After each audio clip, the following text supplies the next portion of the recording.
જય માતાજી, જય વિહતમાં. હેલો ગાઈસ, કેમ છો? આઈ હોપ તમે બધા સારા જ હશો. તો આપણે આજે આવી ગયા છે કામરેજમાં મેલડીમાં ઉગતાપુરની મેલડીમાંના દર્શન કરવા. તો તમે બી જોઈ શકો છો, એ જ મંદિર છે જે કામરેજમાં ઉગતાપુરની મેલડીને રોજ પૂજે છે લોકો. તો આજે રવિવારનો દિવસ છે તો આપણે બી આવ્યા છે માતાજીના દર્શન કરવા. તો ચાલે માતાજીના દર્શન કરીએ ને જોઈએ. તો ગાઈસ, આ મારા મામાના છોકરા છે, એમના હારે મેં આવ્યો છું. તો આ જોઈ શકો છો, આ કંઈ મેલડીમાંનું રહસ્ય બી કહી છે. તો બોલો. જય મારી મેલડીમાં. મારી વેડુ સમાજની હરેક વેડુ સમાજ પૂજે તેવી મેલડીમાંને સાચા દિલથી પૂજે ને રેડિયામાં તો જરૂર મેલડીમાં આવે. પછી એને કંઈ ભૂલી ગયા તો એ ભૂલી જાય તો પાછી એને રીજી બી બહુ કઠણ પડી જાય. એવી મેલડીમાંનું રાખો તો બહુ તન મનથી સેવા ભક્તિ કરો તો જરૂર વેળા વાળે. એવું મારું માતાજીનું કહેવું છે, મારી મેલડીનું કહેવું છે.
ધૂપ થાય છે.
તો રવિવારના દિવસે મેલડીમાં જમણવારી બી હોય તો પ્રસાદી ખાઈને જરૂર જાજો.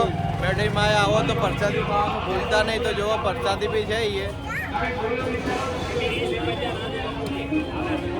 કાફી ભીડ લાગે છે રવિવારના દિવસે જ આ માહોલ જમાય છે. તો મેલડીમાં ને આવજો, તમે બી વિઝિટ કરો સુરતમાં, કામરેજમાં. તો બોલો મેલડીમાં કે કેટલી મોટી લાઈન છે જોઈ શકો છો. તો બી આપણે પ્રસાદી ખાધા વગર નહીં જવું.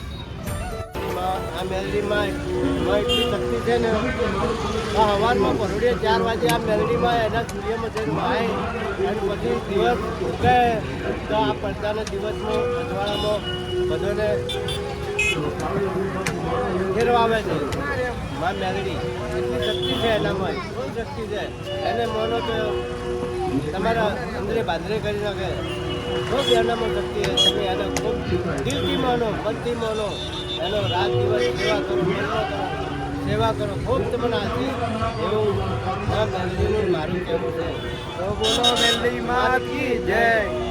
તો એ જ આપણો બ્લોગ એન્ડ થાય છે.